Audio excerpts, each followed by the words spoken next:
Hey y'all, Melanie Hale here with the Radiology Roundup. Thanks for joining us again. This week's guest is Sony Boiteaux. Sony is worldwide known for her MRI educator background and experience. I know Sony personally from her years in Houston and our times to meet and collaborate and visit during those days. Sony is now in Florida, but she has now also joined us here at AHEC, and we're so thankful for that. Sony's background is as a radiographer and an MRI technologist and an educator in both. She still is an adjunct educator with Palm Beach State College, Kent State University, and is continuing to be published, to write. She has a background serving as a president for the International Society for Magnetic Resonance Radiographers and Technologists, the ISMRRT. She actually is going to be speaking at this year's annual conference in Hawaii in May of 2025. And again, if you are anywhere near the MRI education community, you know Sony Boiteaux. And I am so grateful to have her on as our guest this week. Sony's educational background includes, as she will talk about, her certificate of radiography from Bethesda Hospital School of Radiologic Technology in Boynton Beach, Florida, her associate of science in radiography from Palm Beach State College in Florida, her Bachelor of Science in Radiation Science Technology from University of Nebraska Medical Center, and her Master of Science from Midwestern State University in Wichita Falls, Texas. Welcome, welcome, Sony Boiteaux. How are you? I'm doing great, Miss Melanie Hale. It's great to be with you. Thank you so Awesome to be with you. Pardon? Thank you so much for thinking of me. Yes. Oh my gosh. We've known each other a long time and in the educator world and connecting at conferences and with students and all the like. And I'm just so grateful to have you in my circle of colleagues. And I'm very appreciative that you made time for us today. Oh, well, thank you. It's an honor to be here with you and just a pleasure to have the opportunity to share with our colleagues and all our professional friends that are out there. And it's been many years. We're not going to count how many though. No, no, no, no. Just say, we'll say many and just be happy with that. Years. Absolutely, absolutely. Well, I'm gonna go back, Sony, like way back. So, what led little Miss Sony to go into a radiography program? What was going on and why, and what was that like for you at that time in your life? Oh, goodness. Okay. I've been in radiology since I was 16 years old. What? Yes. So That is early. yes, my neighbor, who I consider my godmother, uh, she lived across the street from us, and when she went back to work, she was working at an orthopedic group, and they had about 5 docs, and sometimes her assistant would be out for the day because we're in the Wayback Machine here, right? So Mhm. we're talking about back when you had to pull jackets Oh, yeah. and all that good stuff and run Work in the films. file room and run film and all the fun stuff. Exactly. So if she had 5 docs in the office for the day, there was no way she was taking care of all of that. So she would have an assistant, and every now and then again, that assistant would need a day off, and she would call me up and say, "Can you come work with me?" And I'd say, "Mom, can I cut school and go work?" I know, don't try this at home kids, but she turned out great. So, So yeah, that was the very first exposure, and to be very punny. And I loved it, right? I thought, oh my gosh, I could do this. I could take pictures of people's bones all day. Yeah. Yeah. Awesome. So you started off helping someone in that environment. And so you graduated high school. What happened after that? So after that, I knew, in high school that I wanted to go ahead and pursue X-ray. Mhm. I did get accepted to the University of Florida. Just got to give that shout out to the Wow. winning the national She championship, turned out okay, y'all. Telling you. right? Mhm. So, yeah, I turned them down because obviously they didn't have an X-ray program. And I was on a track to go to the local community college. Mhm. And so I started doing my general ed classes, did a year's worth of that, and learned that the hospital that I lived 2 miles away from actually had their own certificate program. Mhm. And I thought, well, how convenient is that? Yeah. So that was the best $150 that my dad ever spent because that was my tuition. What? Yes. Total for 2 years? Yes. Yes, Get ma'am. out of town. All I had to do was show up in my uniforms. They bought, well, hello, you're making Hey, me kitty. for you. My dogs are my office managers, so they're here. I've got Nibbles right here too. All right. He's insisting. So we're just going to That's roll. quite all right. We'll let him answer a question too. Yes. Yes. How did you get into X-ray, sir? So yeah, I showed up in my uniforms. They bought our textbooks, everything. We got stipends after we'd been in the program for a while. It was Back when we could do those things, or I know my program didn't do that, but programs did those things for sure, especially hospital-based programs. yeah, Yeah. exactly. So from there, I articulated because I had already done that year's worth Yeah. of gen ed, and I don't think I even needed a full time semester left of gen ed to go ahead and get my associate degree. And so it was really wonderful that the college, Palm Beach State College, where I actually am an adjunct Mhm. now, Mhm. um, that they had set up that articulation, and that's still in place even today. That is a blessing for sure. And just I heard that message, no education's ever wasted. I mean, oh, I took general courses. I didn't know what I wanted to do. I kind of wasted my time. I've heard students say that none of that's wasted. Never. Agreed. You Agreed. know, you may finish this program that you found, and then that may open another door. And then you might go back, oh, hey, I took this already. I can use this here. It's never wasted. So, Exactly. Even if it's just figuring out what you don't want to do. yeah, absolutely. I took a zoology class because I loved animals.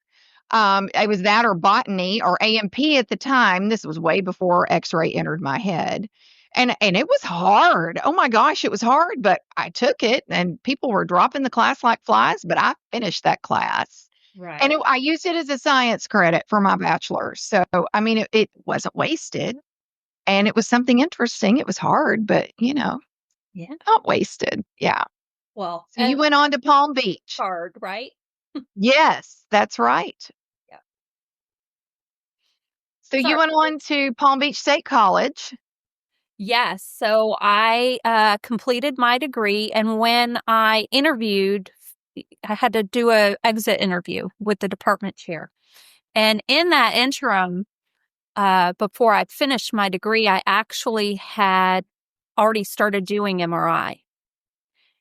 And I had done the, I'm gonna time out a minute. Let's talk about the world of MRI and what year this was. so this was 1998. Okay. Okay. So y'all actually okay, so 98. Y'all had MRI fairly available to some degree at that point. In terms of scanners in the clinical realm, Yeah. yes. Okay. And I will tell you, I was trailer trash. I was Oh, working me too, honey. That's why I'm like, there it came on a truck once a month to Lufkin Memorial Hospital, and I was like, what is that thing? exactly. And so few had it because insurance didn't rarely covered it. This was in early 90s. Right. And I was like, what do we need that for? Oh my gosh, we have x-ray, and our 98 GE 88 and 9800. 9,800 with the paper clip. Wait, we're doing a head. I'll have those images for you in an hour and a half. Yes. Oh, the closest thing to CT I ever got to. Our trailer was parked out back of a shopping center, and it had this giant chain link fence around it to mark out the 5 Gauss line. Oh my It gosh. was Wow. incredible, right? Because we had to keep everybody out of the 5 Gauss line. So Oh my. I digress. I had, in the interim, been studying on my own, figuring out the whole MRI thing, and took a couple of continuing ed classes Mhm. at the college. They had a 4-week MR physics class, Oh wow, that's good. right? And then they had a 4-week sectional anatomy class. And so that was the extent of my formal education in MRI. And so when I went for that exit interview, I said to the department chair, MRI is just beginning, and we're going to have to start real programs that bring robust education. I would really love to teach MRI. And I thought she would tell me, oh, go get your bachelor's degree, jump through this hoop, do this, do that. She said, we're starting a program, you've got the job. When you say this is what I want to do, even though y'all don't have such a thing yet or a position yet, that's going out and going after it and just saying, hey, if y'all ever do this, I'd be interested in doing this for you. It never hurts to have those conversations. That's actually Absolutely. how I got this job. I love it. Yeah, no, that's so true, Melanie. If Big you shout out don't, to you, gents. I know you'll be hearing this. right? If there's something you're passionate about and you're not talking with people about it, it's never going to go anywhere. So, Right. what's it going to hurt to just have a few? I didn't think anything of it. I was just like, oh, I really would love to teach MRI. And the next thing I know, boom, here we go. And so the That's rest is awesome. history. Yeah. So That is starting in awesome. 2000, that was it. So you knew then as a radiographer, as starting your world in MRI, that you wanted to be an educator. You wanted to share. You had a passion, is what I'm hearing, to teach others because we all know it's not meant for everybody. It's And it's a calling, like radiation therapy is a calling, mammography is a calling, MRI is a calling, but teaching others, that's so different than, here, let me show you how to take an x-ray while I'm a technologist. It's very different. So yeah, you when had you that passion early.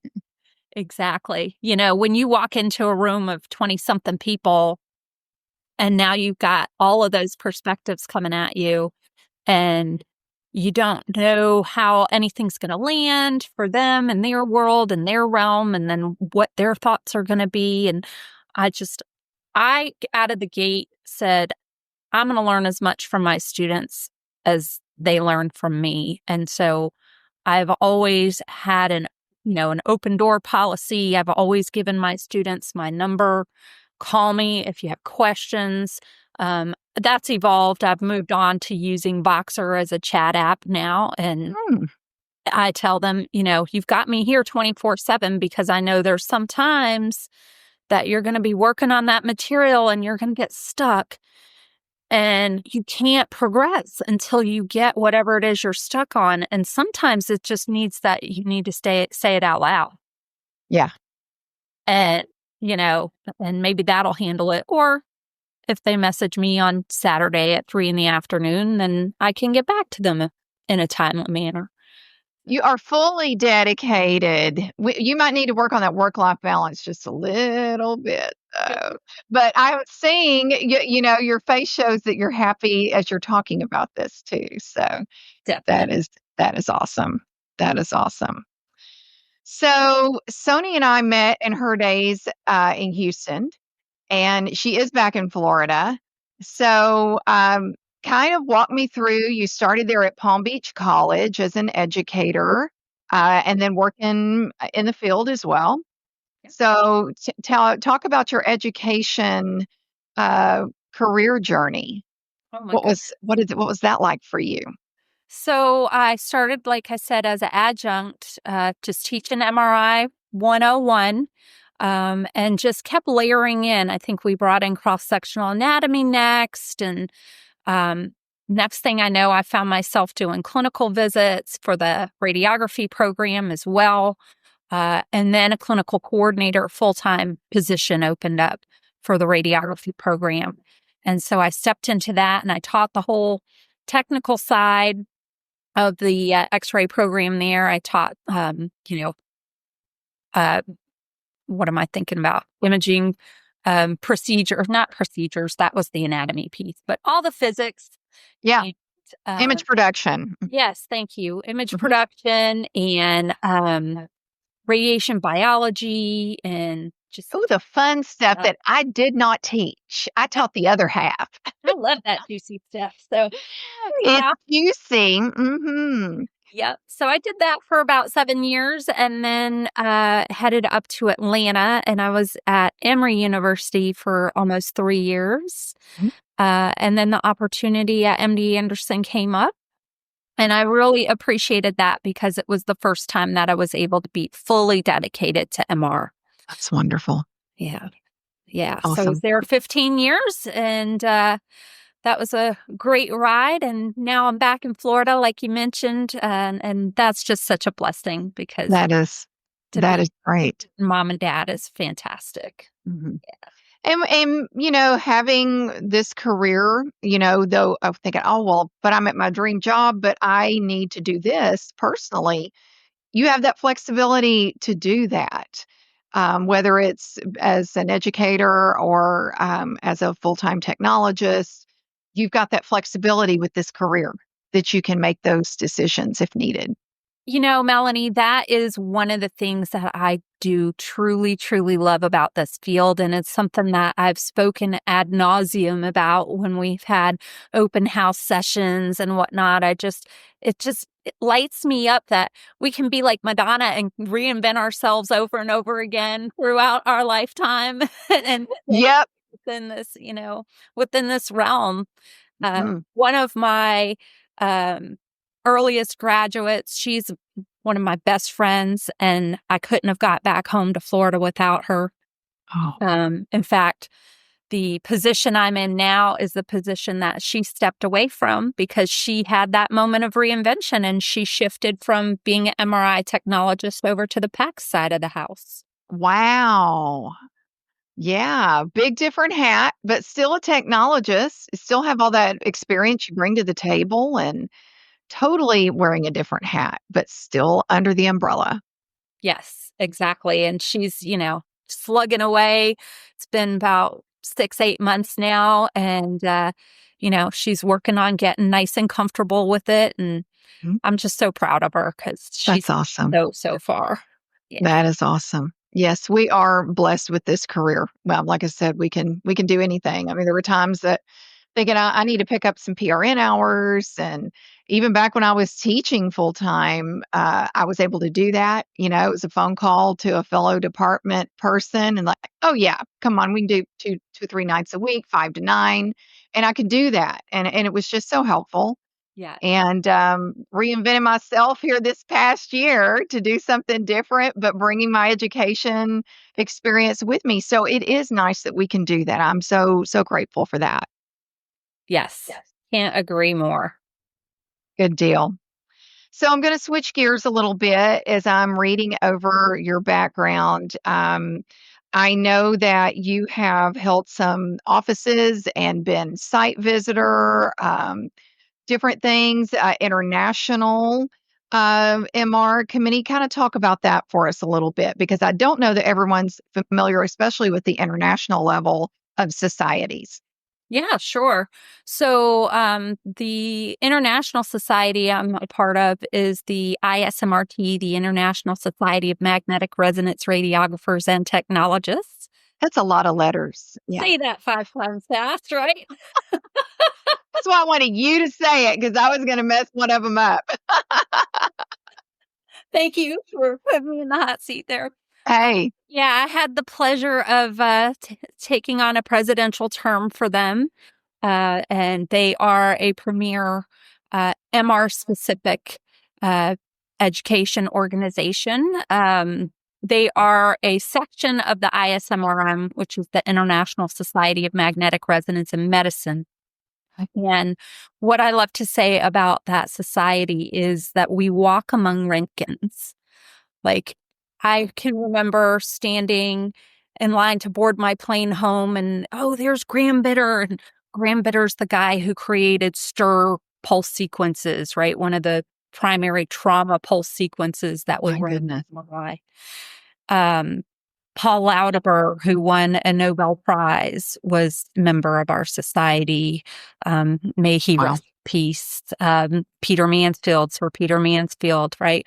All of those folks are the folks that make up the ISMRM, and it's just fantastic that they support the technologists and support us to have our own meeting within their meeting. Yes. Nice. So Nice. very excited for Hawaii is this year's meeting coming up next month. And You'll be there?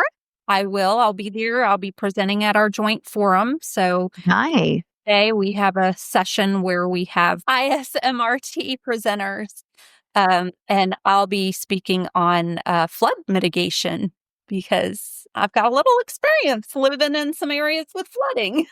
So can you give us just a brief on that, on what, we have some MR technologists or department heads listening, what things they could or should be looking for in those areas? Because Houston is too, and New Orleans, there are a lot of areas that are.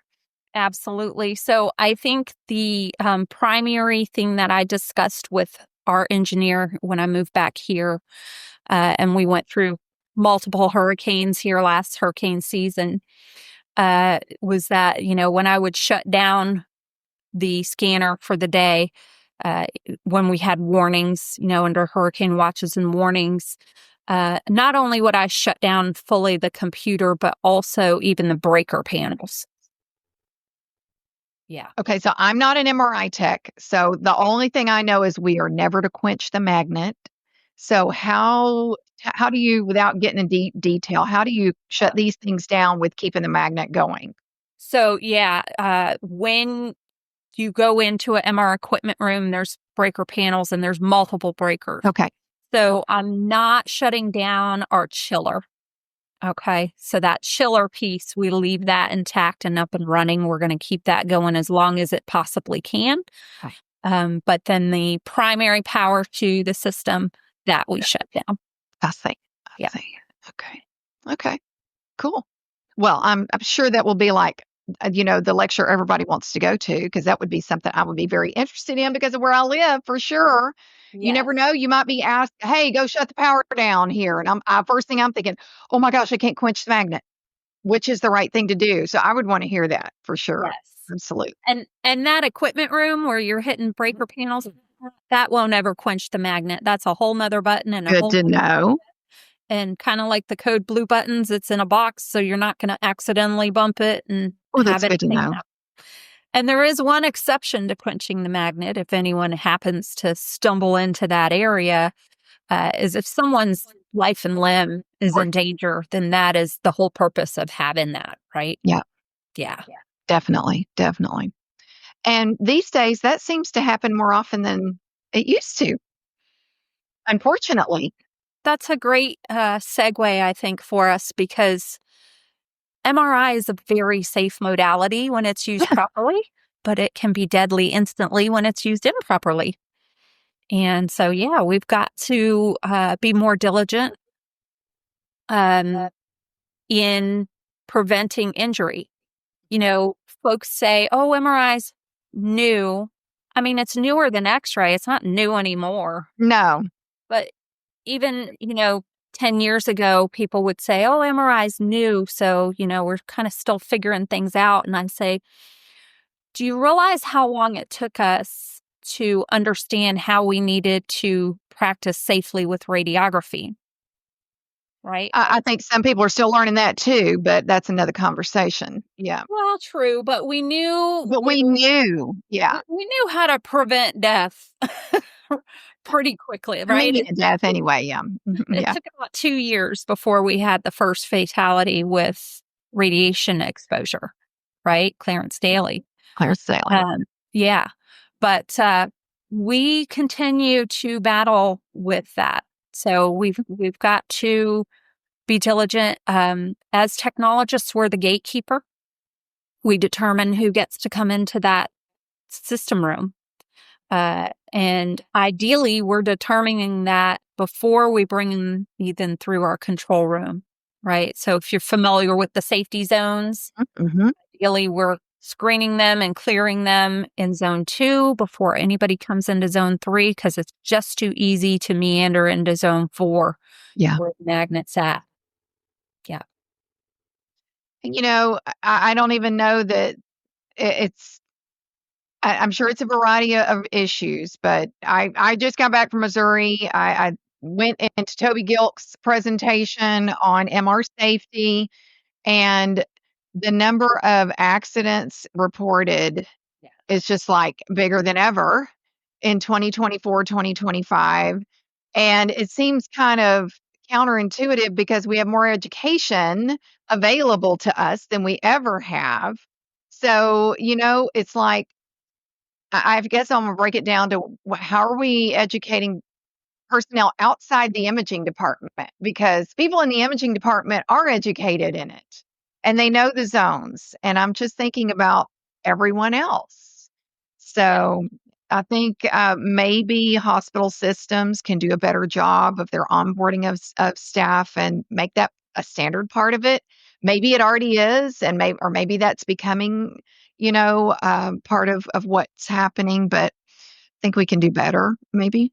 I think that's absolutely an opportunity for us. Yeah.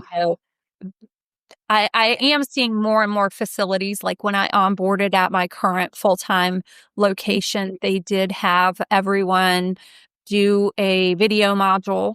But you know what can happen with those, right? You kind of You skim start getting through. my phone out. Yeah, exactly. Mhm. I'm done. I watched it. Yeah. Right.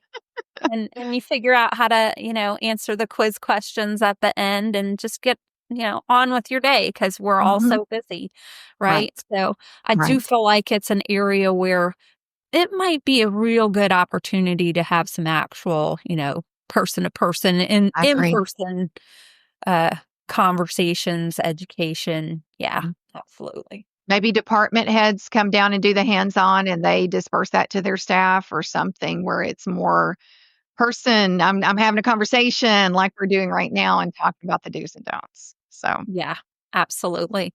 And I think that we as technologists can really, I always take the mind of, how there's that line in the OR that thou the shalt big not red cross. line on the floor, Right.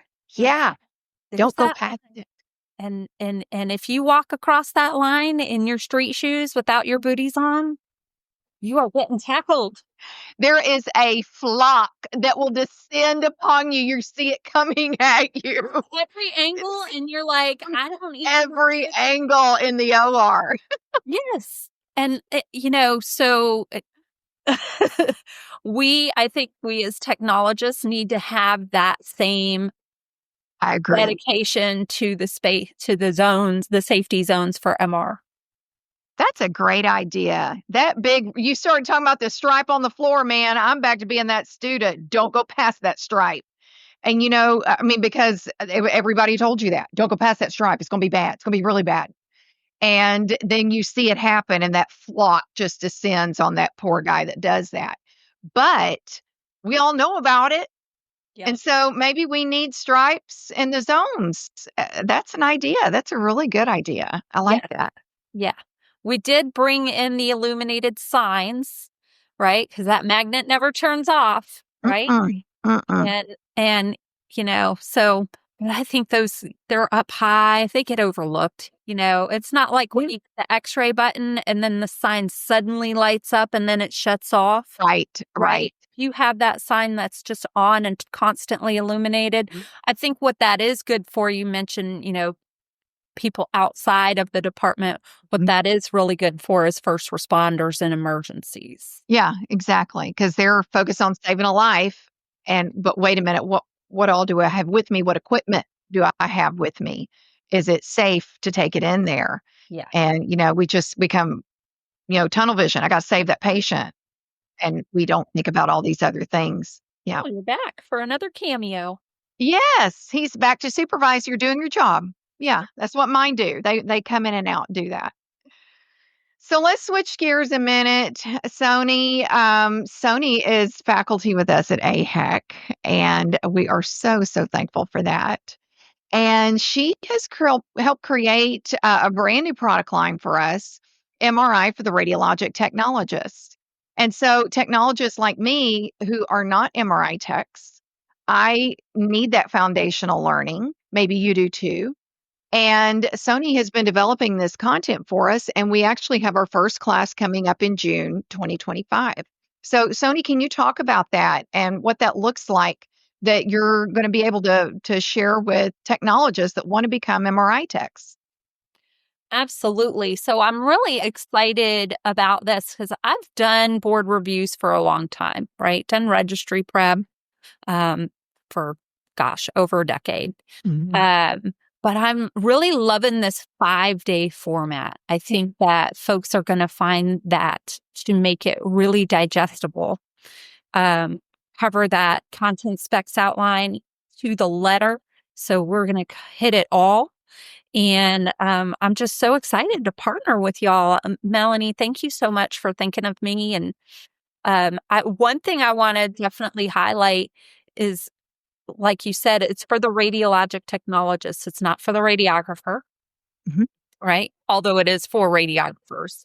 The Mhm. title is for the radiologic technologist. And of course, that's beyond just radiographers, right? Absolutely. So ARRT recognizes sonographers, radiographers, radiation therapists, and nuclear medicine technologists, all as meeting the primary pathway, right? So Mhm. you can be a post primary candidate. Yes, And the design, you asked me that I make sure I designed it so that it met all the structured education requirements. absolutely.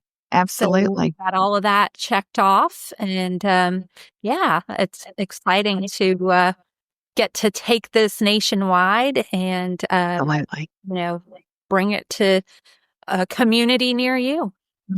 Absolutely. I'm so glad you mentioned that because I'm focused on my title and I'm marketing for that. And I'm so glad you took me back to that because per the ARRT and technology changing rapidly every day with literal fusion imaging going on, that a therapist is going to now incorporate MRI into some of their planning and caring for patients, as maybe even a sonographer, et cetera, that there are cross pathways. Yeah. And Sony has made this so that if you are a technologist, okay, that you are going to be eligible for this foundational learning as well for MRI. So she has made that where it is learnable and usable, and that you are going to be able to digest this and put this to work in your workplace. Yes. And the scan lab component Was that my next thing I was going to mention. Please yes, talk about that. yes, Yes. that component that AHEC has brought in. So I've worked with that team since their inception. Wow. When the pandemic hit, I called those guys up and I said, my students can't go to clinic. I have to have a simulator. And they said, we're not quite done. Put So the foot on the gas. We got to get it done. they did. They literally like beta launched with us, and it just was such a That's awesome. privilege for them to share that with us. And so I'm thrilled to see that AHEC has partnered with ScanLab and incorporating that piece into this program because you're going to have a scanner. Obviously, there's no magnet, Right? but you're going to be able to practice scanning fully Yeah. and the scenarios that it walks you through. It's just like patient care. It truly is Put the simulation. patient there. Yes. How do I put the patient on the table? Is there gonna be contrast? I Yeah. see images when it's over. I Can I mean, put the patient on the table? yeah, Can yeah. I put the patient on the table? Because there's safety scenarios, right? You were Mhm. asking about, the safety concerns earlier. More and more and more, it's just getting more and more complex, right? In terms of Good. what we have to clear. And Yeah. so there are safety scenarios worked in. So you may come across scenarios in here where it's not safe to proceed. So then you shouldn't, right? And again, how nice to have that umbrella of, "Oh, I'm doing this in my office here at home." Yeah. And because I would have selected this to go forward and taken the patient maybe into an unsafe environment versus me having had done that. And now I'm really gonna remember this. And the scan lab being adaptive learning, adaptive quizzing. My scan lab looks different than your scan lab, and, based on what I'm doing right and what I need to work on. And that to me, with just it being a total full simulator, it really is. It's a game changer for learning Yeah. for, that person that wants to go forward with this. It's been really amazing to watch the evolution of that platform, and they've done such a great job with it. Yeah. Yeah. Yeah. Well, see, you know what it would look like in the beginning, and I'm just, like, blown when talking to Matthew and the team there, and so we are so grateful to have them partnered with us as well and to provide this for our Yeah. learners. So, quick question. Let's move another direction. So, Sony, the it's not new worldwide, but it is kind of fairly new in the United States. What is your thought, or what are your thoughts on MRI remote scanning? I knew you were going there. Just because you're somebody that has all this experience, and this is, as we talked about on the phone a while back, it's become the Wild West because there are no set standards or protocols. I know that's coming. But for the meanwhile, it's like it's free for all. And so, what does that look like? What are your thoughts, positive, negative, on that? It's interesting, and I can I definitely want to put in the disclaimer here that these are my opinions, Exactly. that as technology evolves, I don't know they'll stay my opinions. Sure. And as the standards evolve. Sure. Uh, my concern with it, I've talked with a few of my colleagues about it, and I've sat and thought about, is that something I'd want to do? Yeah. And I think about what I do on a day to day with my patients, and no, I wouldn't want to leave my patients, number one. Okay. Yeah. Love You, to. I mean, that's that call to serve. You enjoy that interaction with Yes, patients. I Yeah. do. Yeah. Um, but when I think about remote scanning, I envision that, okay, well, it's not just going to be that you're at one scanner. You're probably going to be maybe Mhm. running 3 or 4 at a time. Yeah. And I have concerns on the impact of quality for that. Okay. I have concerns on, who's setting the patient up. Is that a Mhm. tech aide? Is that Right. another technologist? Does it really make sense to have another level 2 technologist there Mhm. just setting Mhm. people up and not Mhm. scanning? Like, I'm still just trying to kinda wrap my brain around it, Yeah. honestly. I haven't personally seen it in action. Mhm. I Mhm. have started looking at, that there are lots of different groups coming out with their statements and recommendations. I'll be honest, haven't read all of them, Sure. but, things coming from, AHRA and whatnot. And, so yeah, but I wonder if that will lead to, limited technologists, or technicians Mhm. Mhm. in in that So area. maybe like an LMXO, a LMRT, someone with some knowledge. Yeah. of patients and imaging that is putting that patient on the table and so Yeah. forth. Yeah, But ultimately, safety, right? Bottom absolutely. line, we're right back down to safety. Yeah, And I did sit in on an accreditation webinar with our accrediting body recently in the last few weeks, and they mentioned that CMS has stated it will be the technologist who's boots on the ground. really. Yeah. And Okay, y'all heard that, guys. That's new to me. I'm glad we're talking about this. I didn't know that. I need to go research and confirm it. Okay, That was what was conveyed to me by my accrediting body, so I consider that a pretty good source. absolutely, You know, absolutely. and so if it's the person who's boots on the ground, okay, I can understand that to some extent. But I also, where do we hold accountability when, let's say, okay, that person has properly positioned that patient, made sure they were using the correct coil and et cetera, but that's not where it ends Right. in terms of ensuring MR safety. From there, you've got to look at what are your operating levels on your scanner. Are Hmm. you Hmm. first level operating mode? Are you on normal mode? Are you on low? And that's not going to be that person that is in house. That's going to be that person that's driving the bus. Offset. Yeah. Hmm. Yeah. Yeah. So I don't know that CMS is necessarily aware of that.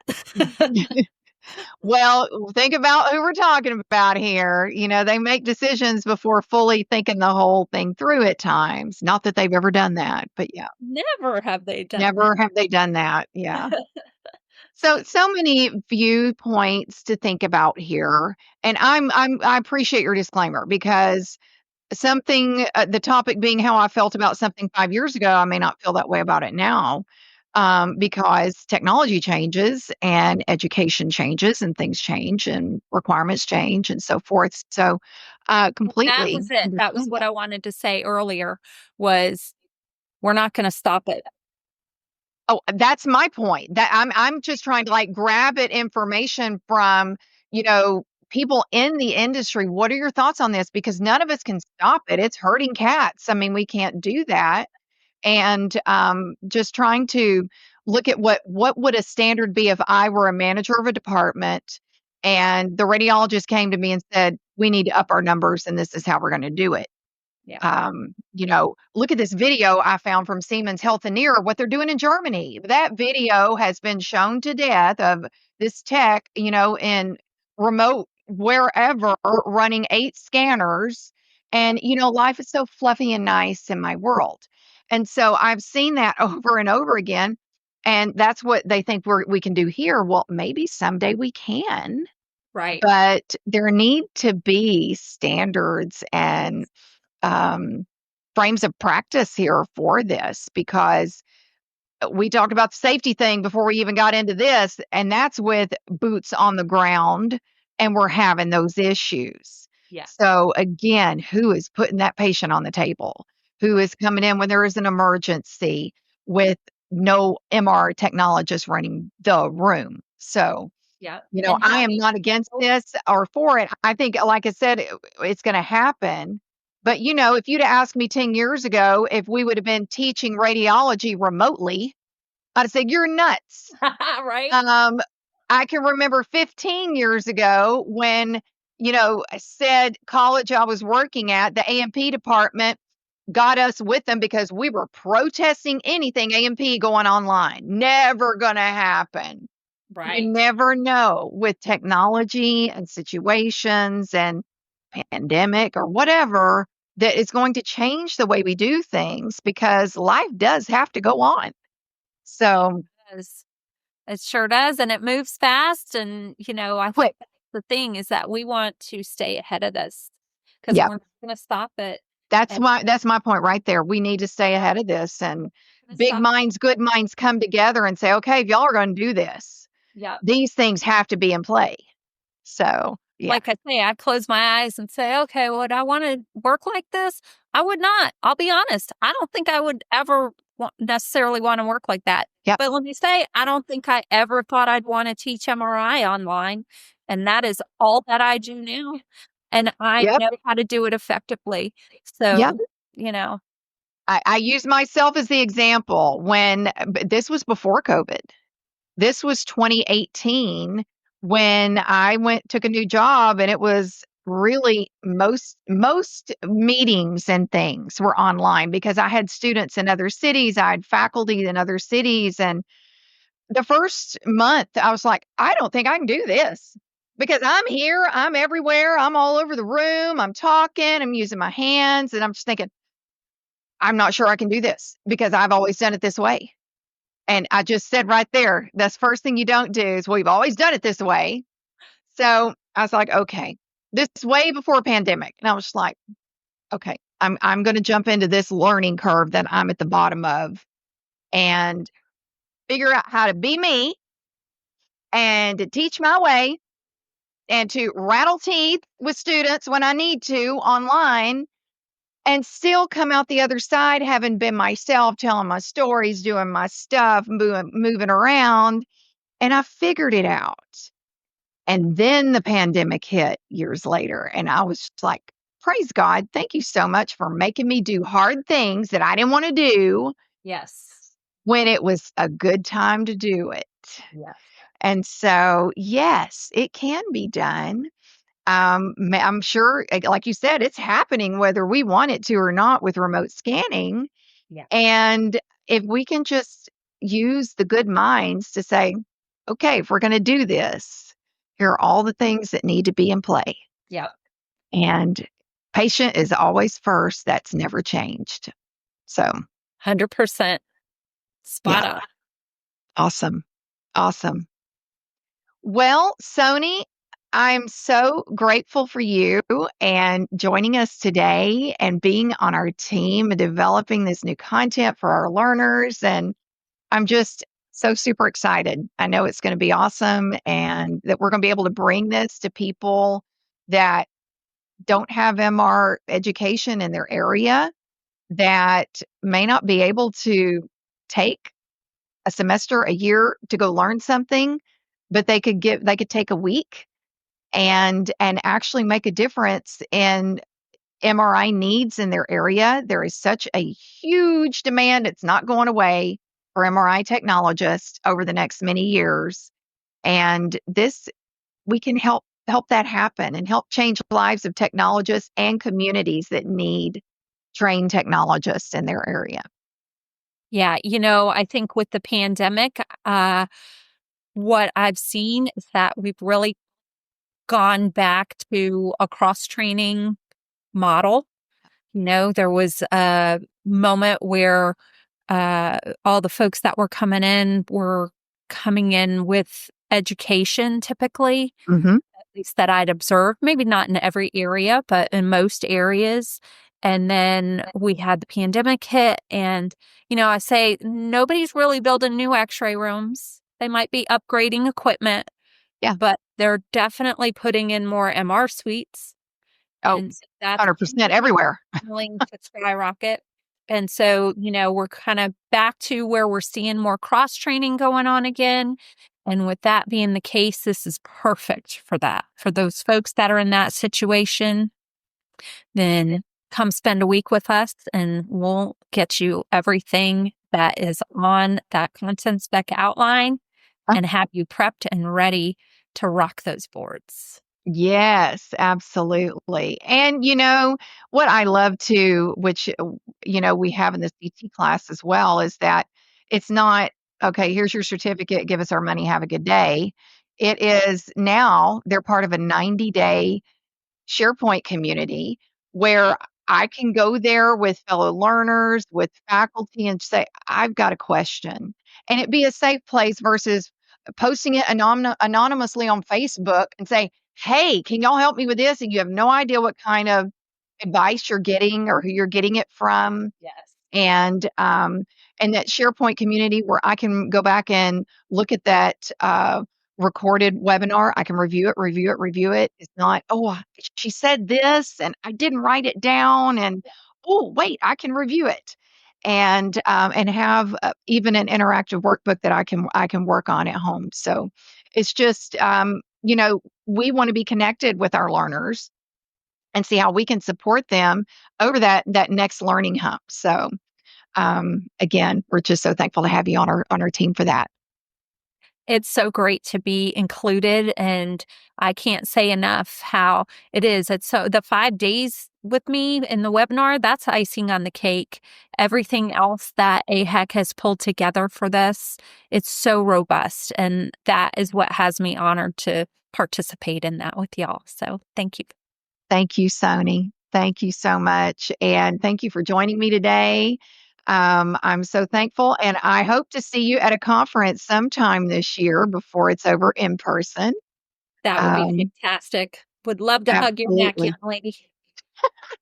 Oh, I love the young part. Thank you. I'll take that. Absolutely. Know it. Well, Sony, many blessings and wishes, and take care. Thank you. Same to you. Hey y'all, Melanie Hale here with Advanced Health Education Center in Houston, Texas. AHEC has been a leading provider of continuing education for healthcare professionals in the imaging sciences since 1988. Our mission is to provide you, the radiologic technologist, physician, sonographer, nurse, and allied health professional with evidence-based education and training that increases your knowledge, enhances your competency, and overall improves patient care. Technologists, has the time come to learn a new modality? Are you limited in your resources and, more importantly, time available to learn a new modality? AHEC is here to help. We have online and in-person delivery methods available for mammography, bone densitometry, sonography, CT, and MRI. AHEC also offers CME for physicians, including in-person ultrasound training. We have continuing education available via live webinar, on demand, at-home study, and in person. We offer specialized corporate training classes both online and in person. Do you have a specific staff training need? We will come to you. Want to host a continuing education event for your staff and community? Hey, we do that too. Did you know AHEC also offers mammography consulting services? We provide on-site services to assist with regulatory inspection issues as well as accreditation reviews. Our consultants can design an acceptable compliance plan or a plan of action to correct deficiencies specific to your facility. Check us out at aheconline.com. Check us out wherever you social, like, follow, subscribe, and stay in touch with the many course offerings, events, and stackable learning courses we offer. Have a specific need? Give us a call at the office, 800-239-1361. Make the change from cheap continuing education to affordable, quality education that you can use. It's time to invest in yourself.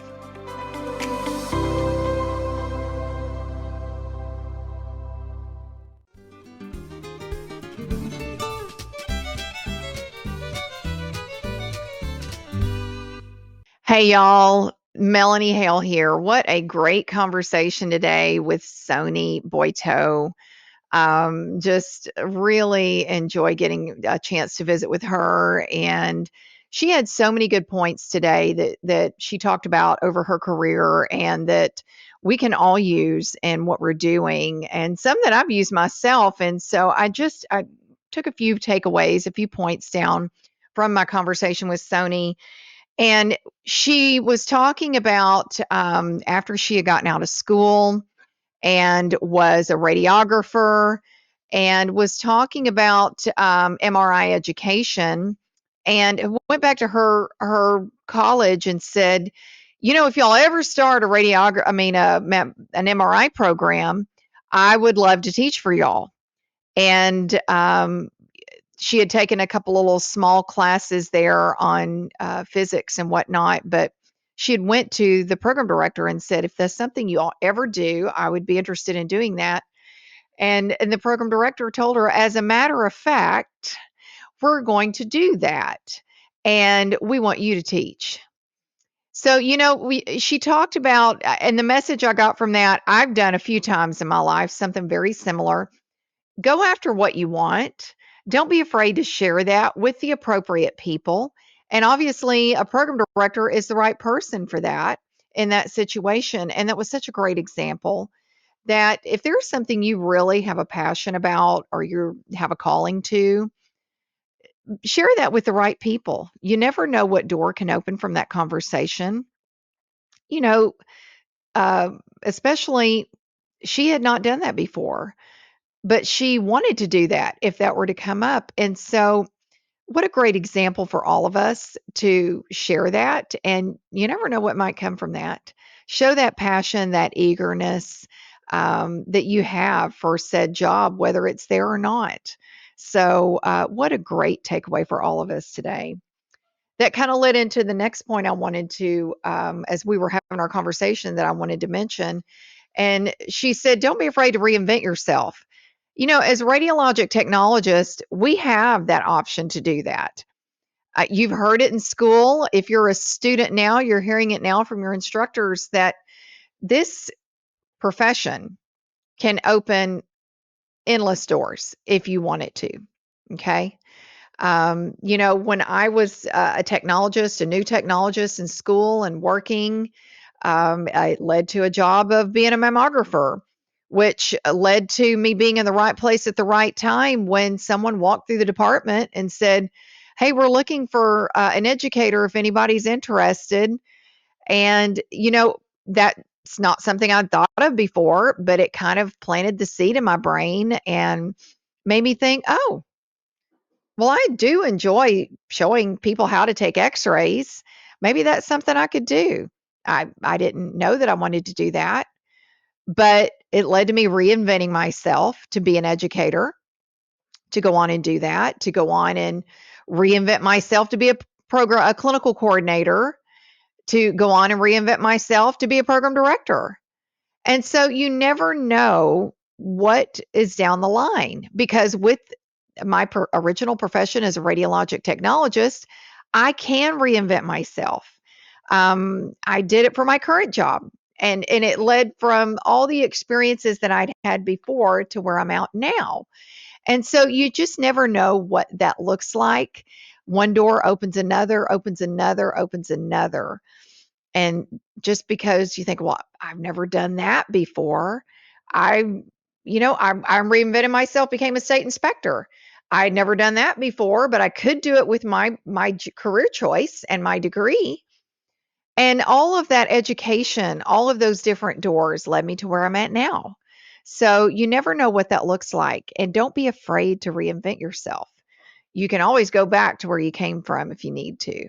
So exciting stuff and great tip. Lastly, I want to talk about networking. Um, Sony was talking about when she was teaching MRI at MD Anderson when the pandemic hit, and she had already been networking with the folks at Scan Lab who we actually use their product in our MRI course that Sony teaches for us at AHEC. But back then it was not up and going. And she went to them and said, my students have to scan, and we're at home. We're not being able to do clinical because of the pandemic. So we will be your beta test. Make it for us. Let's make this happen. And she was able to forge that relationship forward, and it helped them. It helped her students. And here we are years later, and here we are with our little small circle and networking again, that she is familiar with the product. She knows the product inside and out, and how helpful that is just from having that relationship prior. And if you're a student and you're listening to this, and I know that your faculty has told you, the world of radiology is very small. And I don't mean in your town and your city, but nationwide. It is very small. And if you may meet a new person, you likely know common people. So you always want to remember that, and that networking is important. Make a positive impression. You don't have to be BFFs, but make a positive impression and a lasting impression. You never know when that's going to circle back to you in the future and kick back to what I just talked about, and it could open a door to a job. So you never know. Or it might be a resource that you need in your new direction. We are a tight community. We are a unique community in the world of imaging. So I encourage you to network, get outside your comfort zone a little bit. Don't be afraid to reinvent yourself, and don't be afraid to go after that job that you want, even though it may not be a job yet. So, guys, thank you for your time today. Thank you to John Largent and his team, Largent Media, for the great job that they do for this show. John, for the great job that you do advising me and producing this show. I thank you so much for that. And guys, share this with a colleague. Give us a review, hopefully a 5-star review, wherever you listen on whatever platform. And help us get in front of new folks. We are growing our podcast. We're growing our network. We've got a lot of new and exciting guests coming up that hopefully you will find something you can learn from. And I just appreciate you sharing this with someone you care about, someone you work with, someone in your network. And as always, guys, peace, love, and rad. Take care.